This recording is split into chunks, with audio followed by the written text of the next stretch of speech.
নমস্কাৰ বন্ধুসকল, মই মোৰ চেনেল লাইফষ্টাইল পেশনলৈ আপোনালোক সকলোকে স্বাগতম জনালোঁ। মই আপোনালোকক জনাই সুখী হ'ম যে এইটো মোৰ ফাৰ্ষ্ট ব্লগ হয় আৰু মোৰ চেনেলত হোমমেড ফুড ৰেচিপি, বিউটি টিপছবিলাক, পেৰেণ্টিং টিপছ আৰু বিভিন্ন ধৰণৰ দৈনিক কাম কাজৰ উপৰিও আমাৰ অকণমানি এটা সন্তান আছে।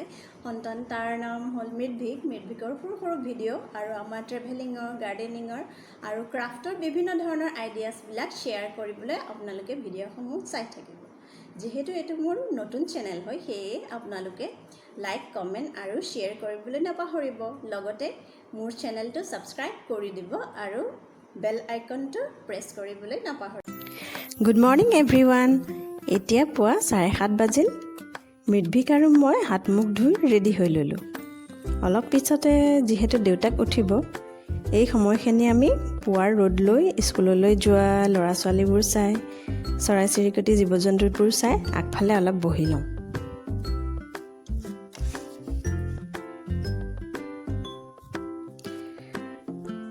তাৰপিছত এগিলাচ কুহুমীয়া পানী আৰু ৰাতি তিয়াই থোৱা ড্ৰাই ফ্ৰুটছেৰে দিনটো আৰম্ভণি কৰোঁ। লগতে চাহ একাপো বহাই দিওঁ।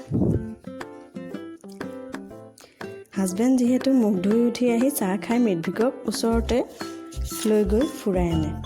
এই সময়খিনিতে মই মোৰ ঘৰৰ দৈনিক কামখিনি, সৰা মোচাৰ কামখিনি কৰি আজৰি হৈ লওঁ। যিহেতু ঘৰটো বহুত ডাঙৰ, সেয়ে কাম কৰোঁতে বহুখিনি সময় যায়।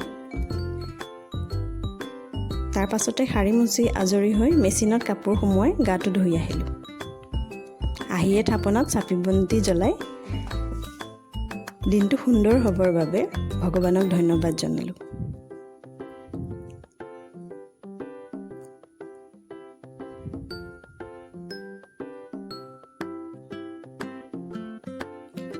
তাৰ পাছতে মিডভিক আৰু আমাৰ ব্ৰেকফাষ্ট ৰেডি।